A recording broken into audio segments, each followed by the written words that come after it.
What's up, everybody? KMZ18 Sports here, and we're back with another Arsenal review. And yeah, man, we're finally back in the win column. Let's go. A bit too late though for the title, but you know what? I'll take the W, especially after the last 4 fucking weeks of torture. Ah, man. But yes, Arsenal defeated Chelsea 3-1. And yeah, it wasn't close. I'm not gonna lie, it wasn't even close. And honestly, it should have been. Arsenal could have scored more, but I guess they took pity on Chelsea. Yeah, I did watch most of this game. Like, I think I stopped watching around the 65th minute because I had to go to work. Work sucks, but you know what? It is what it is, man. If you have to earn that money, you gotta work somehow. But yeah, it was just a dominant performance from Arsenal. Although I'm not gonna lie, when Chelsea scored their first goal, I was getting scared because now, I, when it comes to Arsenal leads, I'm like, can you please just score like 3 or 4? Then I'll be good. You can't blame me, guys. By the way, but back-to-back weeks of choking 2-0 leads and all that. But yeah, man. But yeah, Arsenal won. They actually did the double over Chelsea now. And what's surprising me is that they did the double over Chelsea for 2 years in a row. As an Arsenal fan, I do not remember ever, I mean ever being like seeing Arsenal beat Chelsea twice in a row. Like and, Arsenal beating Chelsea two I can't speak. Holy shit. I guess I'm just mind blown what's been happening with Chelsea. But yeah, no, I'm just surprised that Arsenal did a double over Chelsea in back-to-back years. I always It's always so weird to me because like throughout my time like watching Arsenal, Chelsea was always that team that just Arsenal never do the double against. It's always there's always those teams that Arsenal can never do the double. But back-to-back years, man, I can't believe it. Also tells you how bad of a state Chelsea is at the moment. Even Arsenal's eighth place finishes back to back years was not as bad as this Chelsea team. This Chelsea team is very atrocious, poorly managed. They don't know what they're doing in the scouting department. They think the owner thinks like he's playing FIFA Ultimate, but this is not the case, bro. This ain't FIFA, bro. But you know what, man? They paid their price and let them deal with that situation. But yeah, man, let's just go to these statistics real quick and let me know how lopsided this really is. So give me one sec, guys. All right, we're back, and yeah, this is well expected. Like expected XG, expected goals 1.75, 0.76. Yeah, it wasn't even close. Assists, yeah. Ball possession, 50 yards at most. 16 shots, 10 on target, 3 off target, 3 block shots. Is like 72 corners, only offside once. Chelsea was not offside. Well, not actually. I'm not surprised by that. They hardly ever attack. They had 2 yellow cards, big chances. Is like goals prevented, 0.45. Jesus. They had Marseille's. So many passes compared to Chelsea. Accurate passes, yeah, not surprised by that. Long balls, I'm not surprised by that. Lost possession, 105 to 1. Oh, 15. Hmm.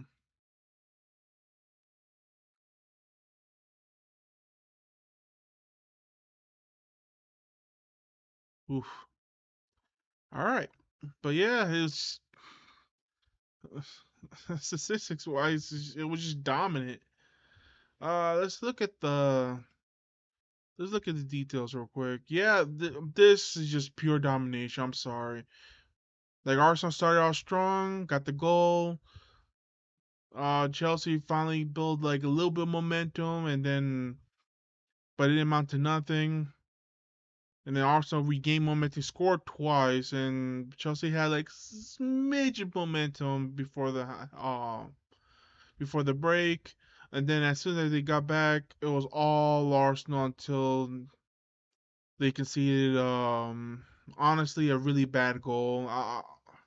And now I'm not saying bad for Chelsea, but bad for Arsenal. That this goal could have been easily preventable. I'll talk about it when I talk about my player ratings. Um, and then regain composure. It was like at this point they realized, yeah, this game was won, and yeah. But yeah, man, it was like it wasn't even close. But you know what, man? You know what? Let's just get to the lineups real quick. Okay. Aaron Ramsdale. You know what? He made a pretty good save in the first half. It sucked that he conceded a goal because I thought he was playing well. And honestly, I don't even think he could have saved that. It was just a 1v1 situation. And who scored again? Details. Who scored again?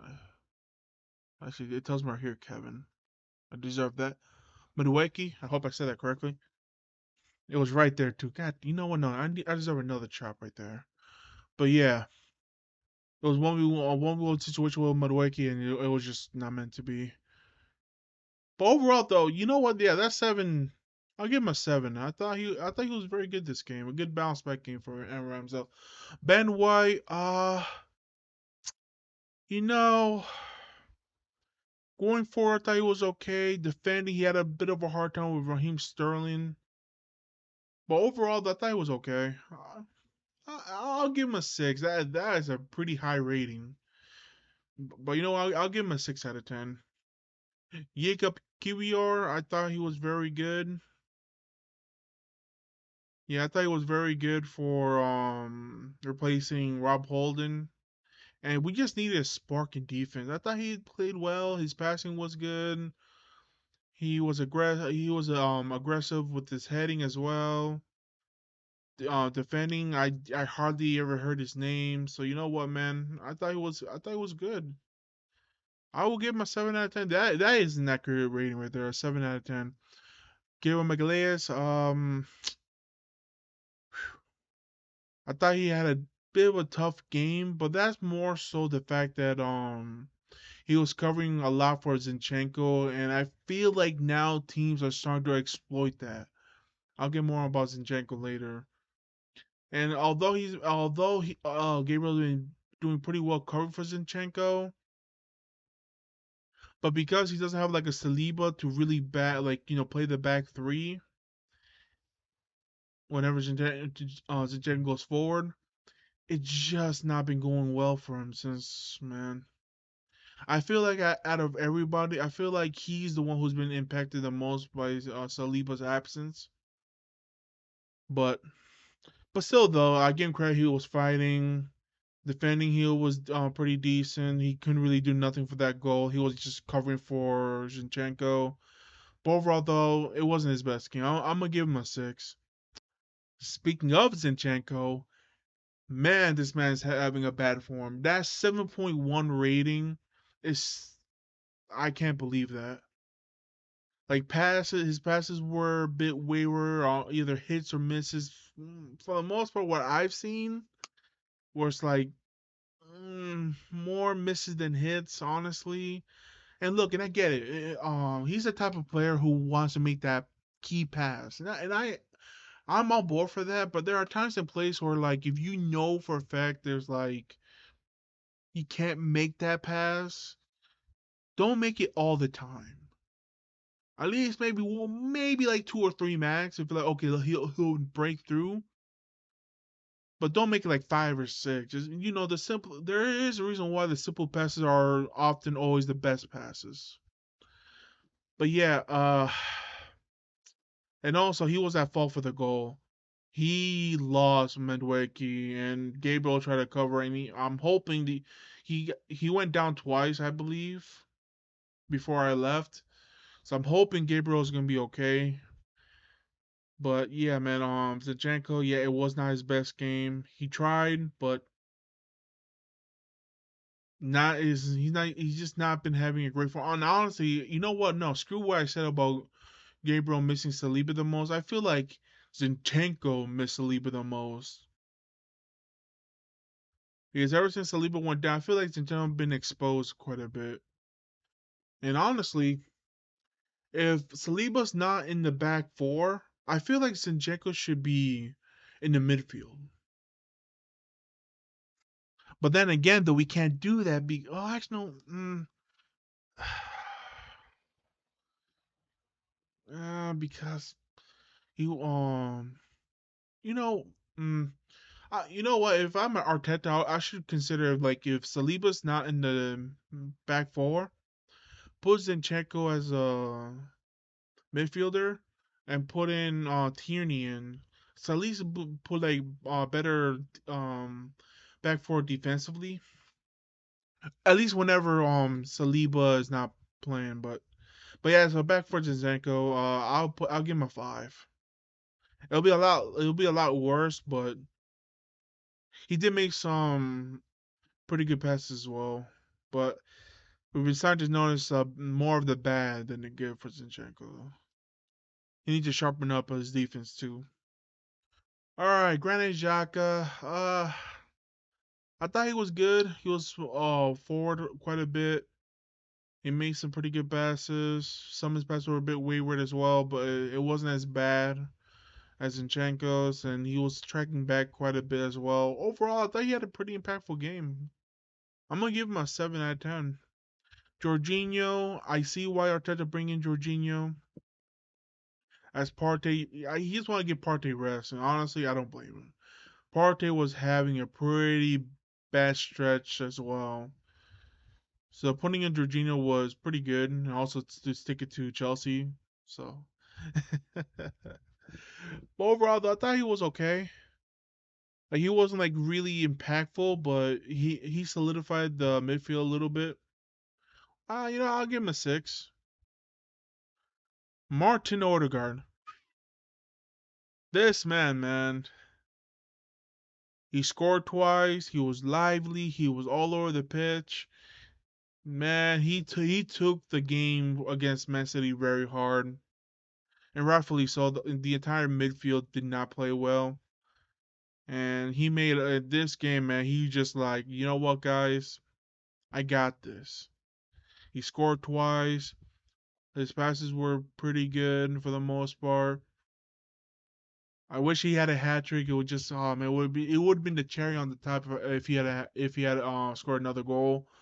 But you know what, man? He scored 2. Now he's in the double digits for goal tally. And my main criticism for him last year, he wasn't scoring much. He Now he's scoring, man. And also his durability's been pretty good as well. So you know what, man? This is a accurate rating over here. I'll give him an 8 out of 10. I was gonna give him a 9, but he did miss quite a few passes as well. But yeah, man. But still, great performance, and he was definitely my man of the match, hands down. Bukayo Saka, first half, not it wasn't there, but he got better as the game went on, especially in the second half, as much as I saw. But overall, yeah, he's also been um his form hasn't been that great either, honestly. Maybe like the amount of games he's played is catching up to him now, but overall, I thought he was decent. I'm gonna give him a 6. Gabriel Jesus, he scored. He was lively. He was all over the pitch. What else can you say about Gabriel Jesus, man? I'm just glad he's back. And that goal, that goal was like a poacher's goal. Like he was in the right place at the right time. We see why he's always like, he's always there, man. He's my now. I'm hoping for next season, just shoot the ball better. I know, just like shoot, man. I know you can do it. At least give me 20 goals this next season if you're healthy, 100%. Like I wanted Jesus to at least score 20. As for but yeah, but overall though, I'm gonna give him a 7. That's an accurate rating. Leandro Trossard, he tried. He was pretty impactful. The only thing is he some of his passes were a bit hit or miss in the first half, but he grew it in the second half. But overall, though, I thought he was fine. I thought he was good. I'm also give him a 7 out of 10. As for the players who came in, Gabriel Martinelli, I thought he was lively for a bit here and there. But overall, though, he didn't really stand out too much though. But I'm gonna give him a 6. Tierney, he was there to solidify the back line. He did that. We didn't concede. So overall, a 6 as well. Reese Nelson, I thought he was good. Overall, I thought um, he probably could have done a bit better, but it is what it is. Rob Holding, he replaces Gabriel, and I'm hoping Gabriel's okay, man. But man, that's another player we don't need to lose, man. the ch- if I see Jacob Kiwior and Rob Holding starting against Newcastle, my hair, bro, my hair. I'll be pulling it. My head's gonna hurt. Oh man, I really do not need to see that. And as for Thomas Partey, he was only there for 4 minutes, like 5 or 6 minutes. Yeah, I'm gonna give him a standard 5. I'm just glad that he finally got rest. He's probably gonna be much needed. and as for Mikel Arteta, he made the right choices here.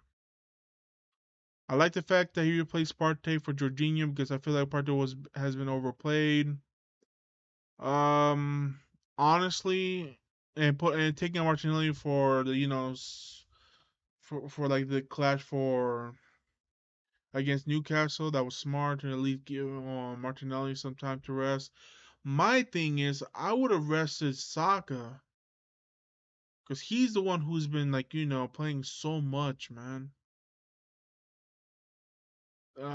Rest Saka and also like rest Zinchenko. He's another person who just badly needs to just slow down and rest, man. Especially like these last couple games. But it is what it is.